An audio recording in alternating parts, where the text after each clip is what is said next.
प्रधानमंत्री बाबू कल्याण सिंह जी, आज उनकी जन्म जयंती है। मैं उनको श्रद्धासुमन अर्पित करता हूं। उन्होंने भगवान श्री राम के मंदिर के लिए सरकार को भी कुर्बान किया है। ऐसा व्यक्तित्व जो एक उत्तर प्रदेश की राजनीति में रूप में जाना जाता था, मैं उनकी जन्म जयंती के ऊपर श्रद्धा सुमन अर्पित करता हूं, उनको नमन करता हूं, प्रणाम करता हूं। प्रधानमंत्री जी ने आज जो है दिल्ली को बड़ी सौगात दी है और जिसके तहत उन्होंने 12,200 करोड़ कई परियोजना। मोदी जी के नेतृत्व के अंदर भारत एक सशक्त भारत, मजबूत भारत और विकसित भारत गति से निर्माण हो रहा है। आज मेरे लिए यह भी बड़े गर्व की बात है कि आज एक मेट्रो का शिलान्यास उन्होंने किया है, जिसके 2 स्टेशन हमारे हरियाणा के अंदर रहेंगे। और आज जो उन्होंने मेट्रो का भी उद्घाटन किया है, आज दुनिया का तीसरा मेट्रो नेटवर्क के अंदर भारत तीसरा स्थान बना है। इन्हीं 10 वर्षों के अंदर गति से भारत आगे बढ़ रहा है। आदरणीय प्रधानमंत्री जी ने दिल्ली के विकास में जो एक बड़ी सौगात दी है, दिल्ली के लोगों को मैं इसके लिए बहुत बहुत बधाई भी देता हूं। आदरणीय नरेंद्र मोदी जी प्रधानमंत्री जी का मैं दिल से धन्यवाद करता हूं कि बिना भेदभाव के लगातार जो देश को एक विकास की नई ऊंचाइयां पहुंचाने का वो काम करते हैं। और जो उनकी सोच है, वो सोच किसी एक व्यक्ति के लिए नहीं रखते, वो देश के 140 करोड़ लोगों के लिए उनकी सोच होती है। और उन्होंने बड़ी सौगात दिल्ली के अंदर दी है। मैं आदरणीय प्रधानमंत्री जी का बहुत बहुत धन्यवाद करता हूं। लगभग 1000 किलोमीटर की मेट्रो आज पूरी कर ली, उसमें हरियाणा भी शामिल है। जी, मैंने कहा है कि ये दुनिया का तीसरा मेट्रो का रेलवे नेटवर्क बना है, दुनिया का। कितनी गति से देश आगे नरेंद्र मोदी जी के नेतृत्व में 10 वर्षों में बढ़ा है। और मैं आदरणीय प्रधानमंत्री जी ने हमारे हरियाणा के अंदर कुंडली बॉर्डर से भी आगे तक 2 स्टेशन हमारे हरियाणा के अंदर आएंगे। मैं आभार भी व्यक्त करता हूं, दिल से धन्यवाद भी देता हूं। और उनके नेतृत्व के अंदर ये भारत 2047 तक विकसित राष्ट्र बनेगा। गति से ये विकास की नई ऊंचाइयों को छू रहा है। दिल्ली के अंदर चुनाव है बहुत जल्द। आम आदमी पार्टी के जो नेता हैं, संयोजक हैं अरविंद केजरीवाल, वो कह रहे हैं कि दिल्ली के अंदर बीजेपी और कांग्रेस ये दोनों अंदरूनी रूप से मिले हुए हैं और दोनों आपस में मिलकर हम लोगों को हराने की समझ। नहीं, देखिए, अरविंद केजरीवाल वो झूठ बोलता है, झूठ बोल करके लोगों का शोषण करता है। उसने हरियाणा के अंदर समझौता किया, मिला हुआ कौन है? वो कांग्रेस को गाली देता है और फिर गले मिलता है। और लोगों को इस प्रकार से भ्रम के अंदर वो खड़ा करता है कि जितना भ्रष्टाचार कांग्रेस ने किया था, उससे 4 गुना ज्यादा भ्रष्टाचार केजरीवाल उसके अंदर लिखता है। केजरीवाल ने तो स्वयं तिहाड़ जेल के अंदर चला गया, उसको उप मुख्यमंत्री चला गया। ये तो भ्रष्टाचार का प्राय है, चाहे कांग्रेस है चाहे केजरीवाल है। ये तो वोट लेने के लिए लोगों के अंदर इस प्रकार का झूठ बोल करके काम करता है। परंतु अभी चुनाव आ रहे हैं, केजरीवाल को इस बात का जरूर दिल्ली की जनता सबक सिखाएगी कि तू आप जो बोलता है कि मैं आम आदमी हूं, आम आदमी बोल करके उसने 40 करोड़ रुपया शीश महल खड़ा कर लिया। तो लोग देख रहे हैं, लोगों की सुविधाओं के लिए नहीं, उनको पानी ठीक से नहीं मिल रहा। जो इन्होंने वायदे किए थे उस वादे के ऊपर ये पूरा नहीं उतरा। झूठ बोल करके वोट लेता है और फिर लोगों को पहले सजबाग दिखाता है, दिखा करके वोट लेकर के उनका शोषण करता है। अब उसकी बात में नहीं आएंगे। अब वहां पर भारतीय जनता पार्टी की सरकार नरेंद्र मोदी जी के नेतृत्व के अंदर बड़े मैंडेट के साथ बनेगी।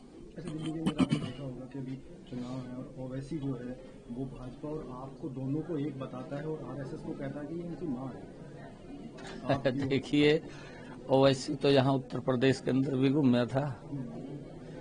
मैं तो ओवैसी साहब को कहूंगा भी तू थोड़ा सा अपने आप को स्ट्रांग कर ले, वहां दिल्ली में भी कर ले, थोड़ा सा मजबूत है करना चाहिए उसने। ये कांग्रेस के साथ मिला हुआ व्यक्ति है और आम आदमी का ये थैला उठा के घूमता है ओवैसी साहब। ये ऐसी है, सब एक थैली के चट्टे बट्टे हैं ये।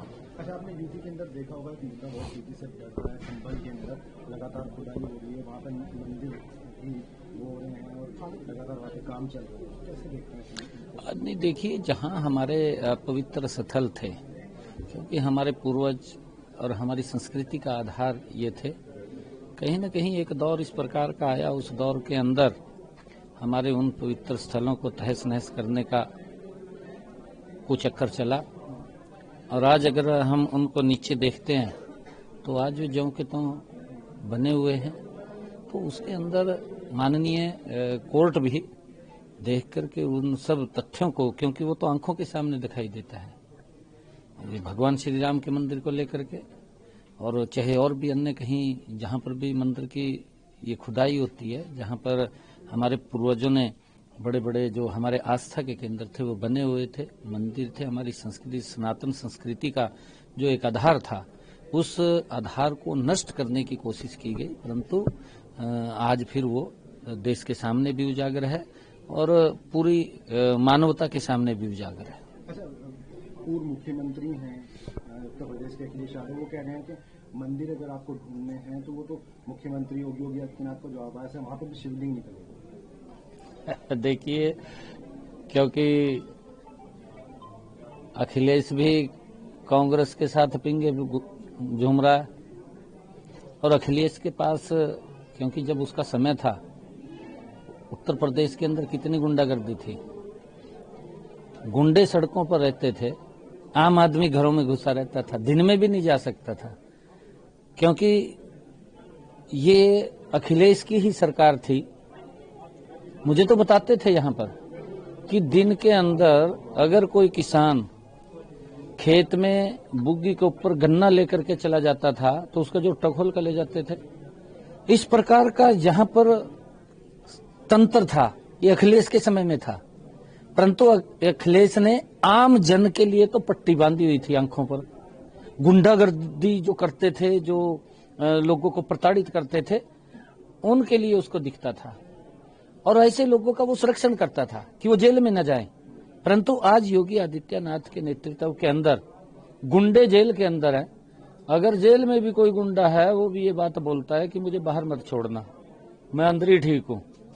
ये फर्क इस सरकार के अंदर आया है, योगी जी की सरकार में आया है। लोगों ने बड़ा विश्वास योगी जी के ऊपर किया है और योगी जी ने उस गुंडागर्दी को समाप्त किया है, उसको नष्ट करने का कड़ाई से काम किया है, और उसका परिणाम है कि लगातार दूसरी बार और तीसरी बार नरेंद्र मोदी जी के तत्वाधान के अंदर उत्तर प्रदेश में तीसरी बार नॉन स्टॉप सरकार बनेगी। क्योंकि लोग शांति चाहते हैं, लोग अपना कारोबार करना चाहते हैं।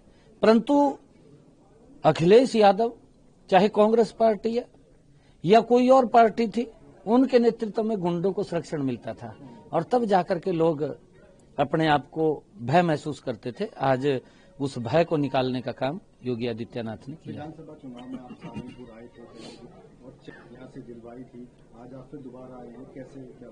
नहीं, आज तो मैं, हमारे सैनिक शिक्षा समिति, प्रसार समिति के पदाधिकारियों ने आज मुझे आमंत्रित किया था यहाँ पर। उन्होंने यहाँ स्वागत का कार्यक्रम रखा था, परंतु ये स्वागत उनका था। मेरा सौभाग्य है, क्योंकि जब हमारा हरियाणा का इलेक्शन था तो यहाँ से पूरे के पूरे लोग हरियाणा के अंदर गए थे। मुझे भी मालूम नहीं था, क्योंकि ये हरियाणा के साथ सटा हुआ एरिया है।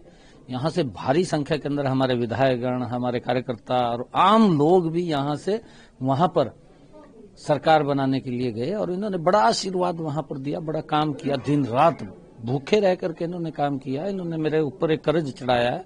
मैंने भी कहा है कि मैं आज यहाँ पर धन्यवाद करने के लिए आया था सभी का, मुझे मौका मिला है, और मैंने आज संकल्प भी लिया है कि जिस प्रकार से आप लोगों ने हमारे हरियाणा के अंदर कांग्रेस को तीसरी बार भारतीय जनता पार्टी की सरकार बनी और कांग्रेस को बाहर करने का काम किया, उत्तर प्रदेश के अंदर भी नॉन स्टॉप तीसरी बार भारतीय जनता पार्टी की सरकार बने, ये संकल्प मैं लेने के लिए आज आया था यहाँ से। और मैंने आशीर्वाद भी लिया है कि तीसरी बार यहाँ पर नरेंद्र मोदी जी के तत्वाधान में बड़े मैंडेट के साथ, क्योंकि उस व्यक्ति ने गरीब की चिंता की है, उस व्यक्ति ने महिला की चिंता की है, उस व्यक्ति ने किसान की चिंता की है, और उस व्यक्ति ने गरीब की चिंता की है। पहली बार है कि गरीब व्यक्ति को आज इलाज कराने के लिए किसी के दर के ऊपर यह देखने की जरूरत नहीं है।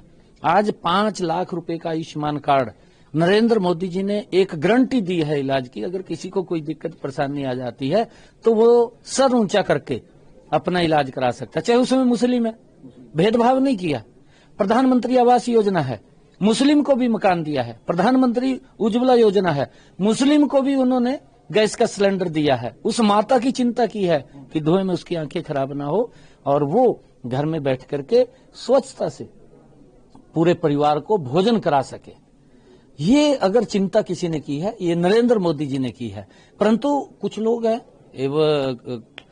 अखिलेश के पास कोई मुद्दा तो है नहीं है, मुद्दा नहीं है तो हिंदू मुस्लिम की बात करेगा। वो कभी किसी को भड़काने की बात करेगा, कभी किसी को भड़काने की बात करेगा। जब ये लोग इस प्रकार की बात करते हैं, अब धीरे धीरे करके लोग समझ चुके हैं, मुस्लिम भी समझ गया है कि ये शोषण करते हैं, वोट तो लेते हैं डरा करके। परंतु नरेंद्र मोदी जी के नेतृत्व में और योगी आदित्यनाथ जी के नेतृत्व के अंदर उत्तर प्रदेश मजबूती से आगे बढ़ा है। लोगों का एक विश्वास पिछले 10 वर्षों के अंदर जगा है और उत्तर प्रदेश विकास की नई ऊंचाइयों को छू रहा है। और आने वाले समय के अंदर उत्तर प्रदेश एक विकास का हब बनेगा।